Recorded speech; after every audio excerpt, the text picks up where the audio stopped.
आदाब नाजरीन, गुलिस्तान न्यूज देख रहे हैं आप। मैं हूं आपके साथ अतिया मुजीब। शुरुआत करेंगे न्यूज एट 6 की। सबसे पहले नजर डालेंगे बड़ी 10 खबरों पर। यारीपुरा के वादी मर्ग में एनकाउंटर, फौज, पुलिस और सीआरपीएफ का मुश्तरका ऑपरेशन जारी।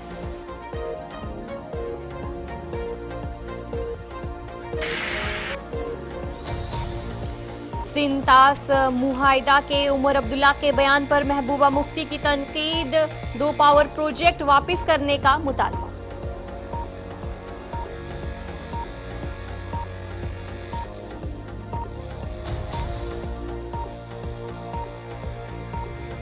एनआईए ने श्रीनगर में की बड़ी कार्रवाई, श्रीनगर में 2 मंजिला रहाइश मकान जब्त।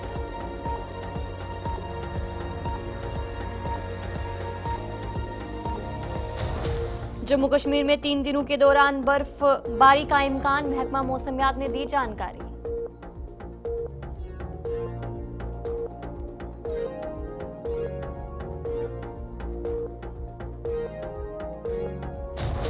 झारखंड में पहले मरहले की वोटिंग, केरला के वायनाड और मुख्तलिफ रियासतों में लोगों ने बढ़ चढ़कर लिया हिस्सा।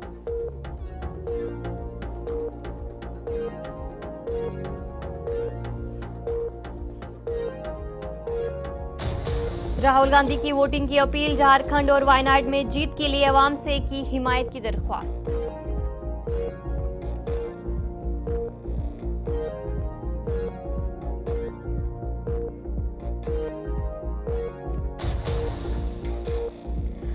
बुलडोजर कार्रवाई पर सुप्रीम कोर्ट का तारीखी फैसला, हुकूमती अफसरान को मुल्जमान की जायदाद अदा करने का इख्तियार नहीं।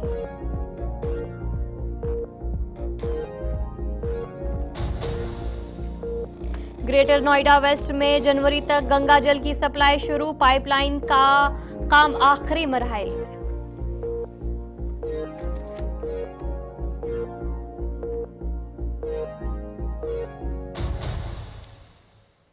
शेयर बाजार में गिरावट का सिलसिला जारी, सेंसेक्स 500 पॉइंट और निफ्टी 170 पॉइंट से नीचे गिरा।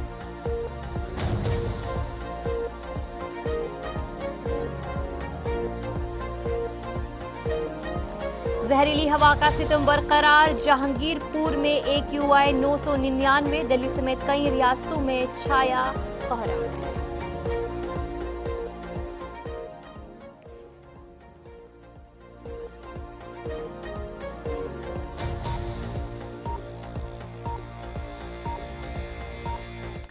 तो चले थी कुछ बड़ी 10 खबरें। अब दीगर खबरों की तरफ भी रुख करेंगे, जहां पर जनूबी कश्मीर के कुलगाम के यारीपुरा इलाके में आज एक एनकाउंटर शुरू हुआ और बताया जा रहा है कि कुलगाम के मर्ग गांव में ये फोर्सेस और मिलिटेंटों के दरमियान जो झड़प है वो शुरू हुई। इसके बाद सिक्योरिटी फोर्सेस जो है उनकी तरफ से कार्रवाई की गई। बताया जा रहा है कि सिक्योरिटी फोर्सेस की एक मुश्तरका टीम ने दहशतगर्दों की मौजूदगी की मखसूस इतला पर इलाके में मुआसरा और तलाशी ऑपरेशन शुरू किया। पुलिस ज़राए ने बताया कि जैसे ही फोर्सेस मुश्तबा मुकाम की तरफ बढ़े, छुपे हुए मिलिटेंटों ने उन पर फायरिंग शुरू की, जिसके जवाबी में फोर्सेस ने भी फायरिंग की, जिसके नतीजे में ये झड़प शुरू हुई।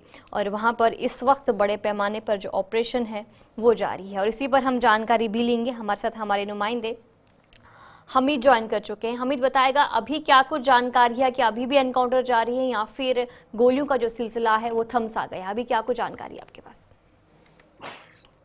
गोलियों का तबादला जो है कई घंटों से वो थमा हुआ है। अभी भी कहीं पे भी कोई भी आमना सामना नहीं हुआ है। जहां पे बताया जा रहा है कि मिलिटेंट्स बागात के अंदर मौजूद है, मगर अभी पूरी तरह से फौज को ये इतना नहीं है कि कहां पे है। वो तलाशी कार्रवाई इस वक्त भी जारी है। इस ठठरती सर्दी में फौज को ये ऑपरेशन चलाना एक चैलेंज है, मगर लाइट्स इंस्टॉल कर दिए गए हैं। फौज पूरी तरह से मुतहरिक है और डटी हुई है कि मिलिटेंट्स को मार गिराने में, मगर अभी तक फौज को इसमें कामयाबी नहीं मिली है। जहां पे सोर्सेज से ये भी पता चला है कि बागात में घूम रहे ये 3 मिलिटेंट्स है, जिनमें से बताया जा रहा है कि जो सोर्सेज से हमें पता चला, मगर जिसकी तस्दीक अभी तक नहीं है।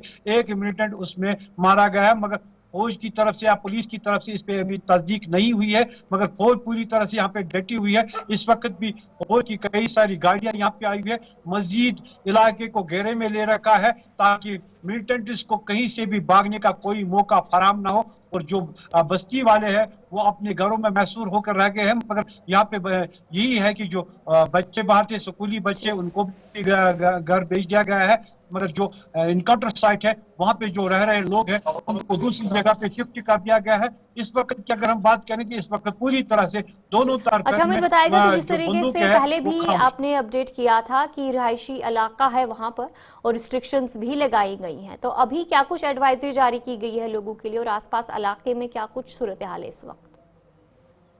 आसपास इलाकों में पूरी तरह से फौज मुतहरिक है। जो एंट्री एग्जिट पॉइंट्स है बाकी जगहों पे जो तांतरीपोरा है इसके साथ जुड़ने वाला जो इलाका है उस वहां पे भी रिस्ट्रिक्शन दिखाई दे रहे हैं। फौज ने 3-4 गांवों को अपने घेरे में ले रखा है। जो बागात है वो पूरे कई किलोमीटर तक फैले हुए हैं, उसमें घूमना या उसमें मिलिटेंट्स को ढूंढ निकालना फौज के लिए एक बड़ा चैलेंज है। फौज ने पूरी तरह से हर एक जगह पे रिस्ट्रिक्शन दिखाई है और जो एंट्री एग्जिट पॉइंट्स है वहां पे पूरी तरह से बारीक बीनी से तलाशी ली जा रही है। जो भी आने जाने वाले हैं उनसे पूछताछ की जा रही है और जो अंदर मकानों में रह रहे लोग हैं उनको यही एडवाइजरी जारी कर दी है कि तो वो अपने मकानों में ही रहे, बाहर निकलने की कोशिश ना करे। अगर कोई मेडिकल इमरजेंसी होती है उस जिम्मन में फौज के साथ राब्ता करे, उसको ट्रीटमेंट दिया जाएगा। मगर वो यहाँ पे जो गांव है पूरी तरह से खामोश है, यहाँ पे कोई भी सिविलियन सड़कों पे घूमता हुआ नजर नहीं आ रहा। जी चलिए, बहुत बहुत शुक्रिया हमीद जानकारी देने के लिए। हमारे नुमाइंदे हमीद आपको जानकारी दे रहे थे कि वहां पर इस वक्त बताया जा रहा है कि गोलियों का तबादला जो है वो थम सा गया है, लेकिन जो पुलिस और फौज की तरफ से जो ऑपरेशन है वो इस वक्त जारी है। तो चलिए अब आगे बढ़ जाएंगे। वजीर तालीम जम्मू कश्मीर सकीना इत्तू ने आज जिला कुपवाड़ा के सोगाम लोलाब का दौरा किया। इस मौके पर उन्होंने कई तामीराती व तरक्याती कामों का भी जायजा लिया। साथ ही डिग्री कॉलेज सोगाम में अर्थ साइंस ब्लॉक की रस्म इफ्तिताह की।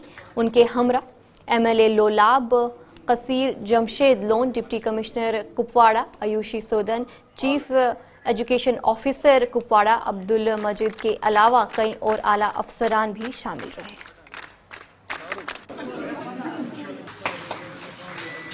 इनाग्रेशन था हमारा। कैसर साहब जो हमारे यहाँ ऑनरेबल MLA हैं लोकल, इन्होंने इनकी डिमांड थी कि ये जल्दी से जल्दी इसको कंप्लीट करके इनके हवाले किया जाए। उनके बहुत सारे यहाँ जो भी प्रॉब्लम्स हैं वो कैसर साहब ने ऑलरेडी दी हुई है, उन पे हम काम कर रहे हैं इंशाल्लाह। जो एजुकेशन डिपार्टमेंट है या हायर एजुकेशन डिपार्टमेंट या स्कूल एजुकेशन डिपार्टमेंट, ये एक बहुत बड़ा डिपार्टमेंट है और बहुत इम्पॉर्टेंट डिपार्टमेंट है जिससे आप बहुत कुछ तालीम के बारे में, तालीम के मयार के बारे में आप बहुत कुछ कंट्रीब्यूट कर सकते हैं।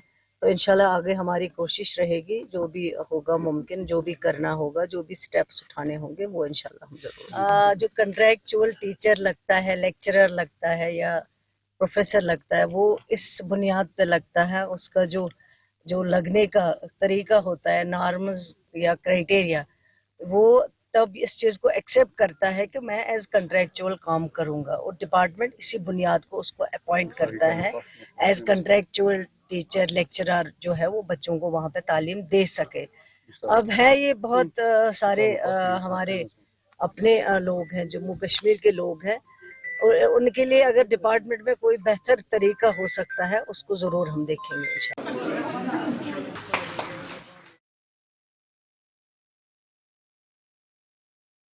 मोहम्मद शाहिद सलीम डार ने बोगाम में हिमालयन हब नॉलेज हब का इफ्तिताह किया, जो तुलबा के लिए एक लाइब्रेरी और रीडिंग रूम पर मुश्तमिल है। इसका मकसद तुलबा और मकामी कम्युनिटी को तालीम वसाइल फराहम करना है। डिप्टी कमिश्नर ने कहा कि ये सहूलियात तुलबा के इम्तिहानात की तैयारी में मददगार साबित होगा और उन्होंने कहा कि शोपियां और जैनपुरा के स्कूलों में भी इसी तरह की सहूलियात फराहम की जाएंगी। और उनकी तरफ से ये भी कहा गया कि जिला इंतजामिया की जानिब से सिविल सर्विस की कोचिंग की फरहमी का भी मंसूबा है।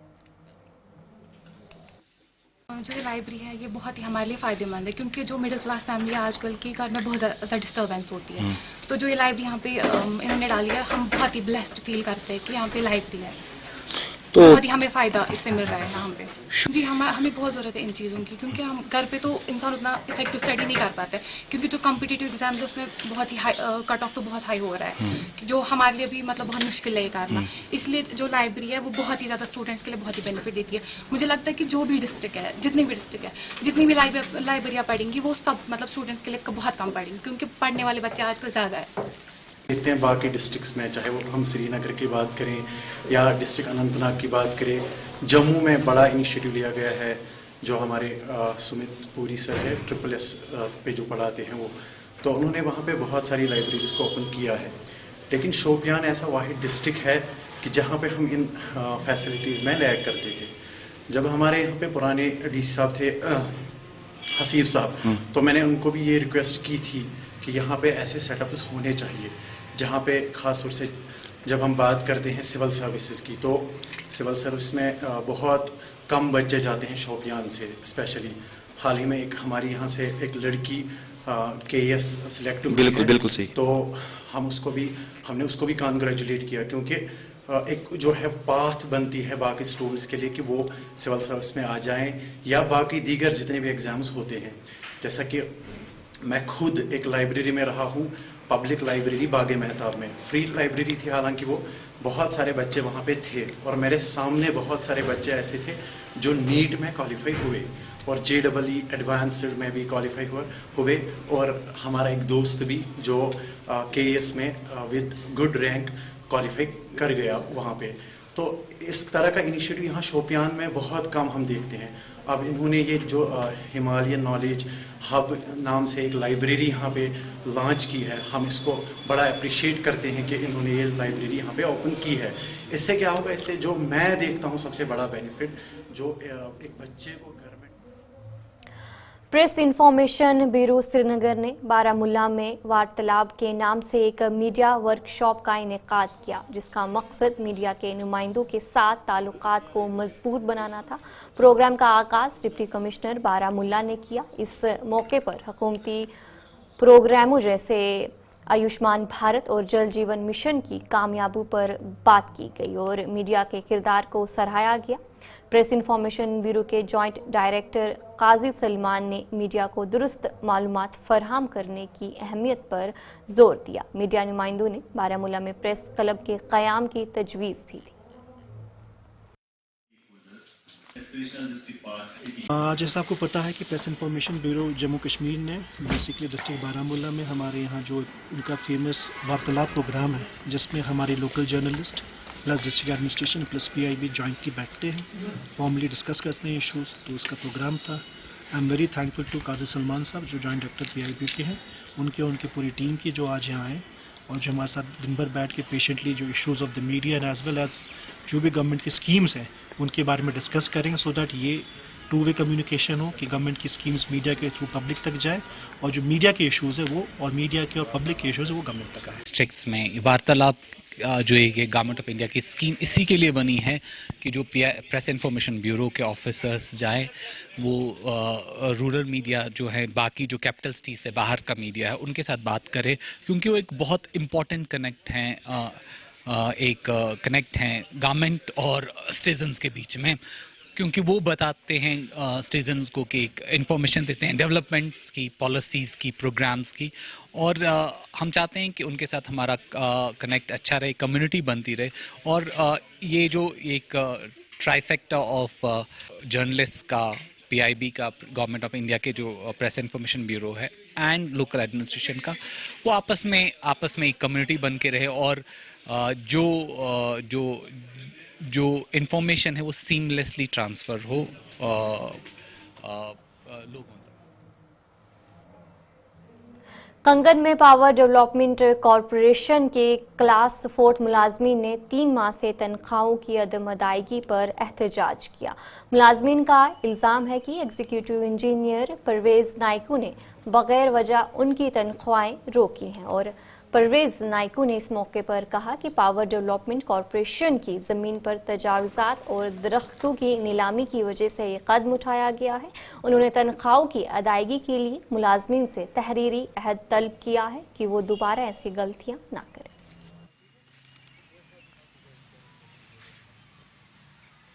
मेरा नाम अब्दुल वाजिद है। मैं CMD कंगन में एज 4th क्लास सर्विस कर रहा हूँ। क्या मामला था? हमारी सैलरी पिछले 2 महीने से रुकी है, ये तीसरा महीना चल रहा है। तो हमें ये पता नहीं है हमारी सैलरी किन वजूहात पर एग्जाम साहब ने रोकी है। सिर्फ 10 या 12 लोगों की 2 AEE हैं और 10 लोग हम स्टाफ के आते हैं सब डिवीजन के। हम 12 लोगों की सैलरी है जो वो रुकी पड़ी है। उसके बाद हम अपने हेड साहब के पास गए, उनसे रिक्वेस्ट की और एग्जाम साहब हमें मिले नहीं। वो पिछले 2 महीने से यहाँ आए नहीं, वो इलेक्शन ड्यूटी के बाद यहाँ आए नहीं है। सिर्फ MD साहब का विजिट था, वहाँ पे वो आए हैं, उसके बाद यहाँ पे वो नहीं आए। यहाँ पर वो उस दिन भी नहीं आए, वहाँ पे गए। तो हमने एग्जाम साहब को देखा नहीं। हम चीफ साहब के पास भी गए, उससे भी रिक्वेस्ट की। हम अपने MLA साहब के पास गए, उससे भी रिक्वेस्ट की। हम MP पार्लियामेंट है मियाँ साहब, उनसे भी रिक्वेस्ट की। उनने चीफ साहब से भी कहा, तो अभी तक हमारा कुछ नहीं हुआ है। हमारी जब MD साहब और चीफ साहब ने ये डायरेक्शन दी हमारे एग्जाम साहब को कि फिल 4 इनकी सैलरी है जो वो रिलीज कर दो 17 में, तो हम अपने हेड साहब के पास आए, उनसे कहा, उनने बिल ली तो हमारी सैलरी नहीं की उसने। तो दाएं बाएं से ये चीजें आती हैं कि कहता है कि जब तक अगर मुझे CM भी फोन करेगा तो भी मैं इनकी सैलरी है जो वो रिलीज नहीं करूंगा। बस ये चाहते हैं, हमें इंसाफ मिलना चाहिए। हम तबाह हो गए, हम वैरान हो गए। सुबह ड्यूटी आते हैं, हर दिन हमारे बच्चे हैं, हमारा अयाल है, सब कुछ सत्यानाश करके रखी है एग्जाम साहब ने हर चीज में। हमारे जरूरत यह 3 रेत चलान, सैलरी टोटली मिलान कहें क्या ये दौरान सारी मुलाजिम 10-12 मुलाजिम कि AEE वन एक्सन तुम दिव सा लिखित सोन AEE दिवान तमिस लिखित प्रेजेंट ड्यूटी तो अस क्या दिन तेल लिखित दिन तेल मे बासान लिखित तेल बदल क्या कागज जमीन तम तमिस दिन लिखित तेल ती कर बे क्या कर वनकस मुसीबत मज लोन वनकस इंटरेस्ट खसान बैंक इंटरेस्ट खसान वनकस नजर त्रावान डबल किस्त भर तथ इंटरेस्ट खसान तम खो डबल वनकस सह कुछ दी 3 रेत चलान सन बच्चे परेशान परेशान बेमारदारी गर मे शुगर पेशेंट गर मे जनान शुगर पेशेंट तमिस गई दवा अगर तमिस दवा तमिस सह हे मरित यह इंसानियत।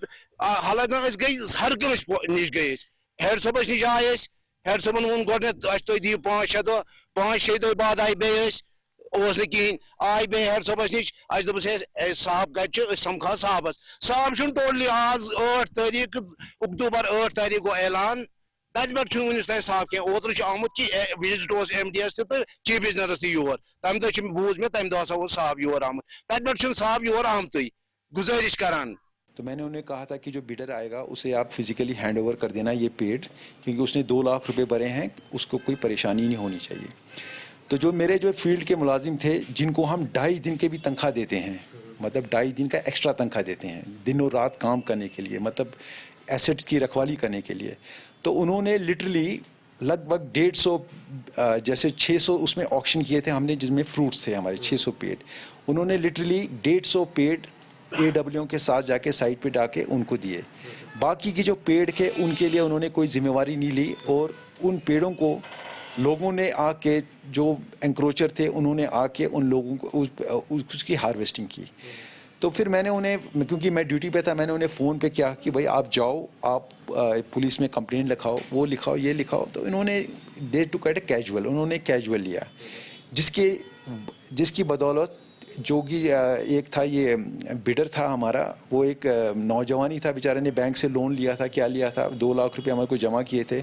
तो उसको बेचारे को दिन को उसको 25,000 रुपये उसको हार्वेस्टिंग का खर्चा आया था, तो वो बेचारा इन दिनों बेकार रह गया। और उसके बाद उसने फिर मुझे कमर्शियल कोर्ट में उसने हमारे MD साहब के खिलाफ केस किया, हमारे चीफ साहब।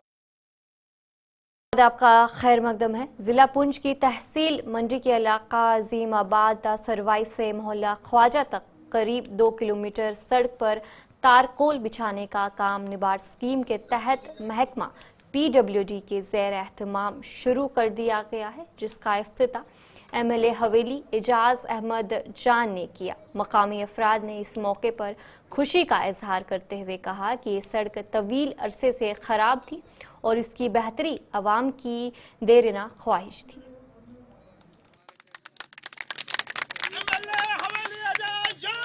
पहले ही आपको कहा था कि 8 तारीख से जब से इलेक्शन का रिजल्ट हुआ, हमने इस हवेली कॉन्स्टिट्यूंसी में एक ब्लैक टॉपिंग डेवलपमेंट का एक जो है माहौल और एक सिस्टम शुरू कर दिया है।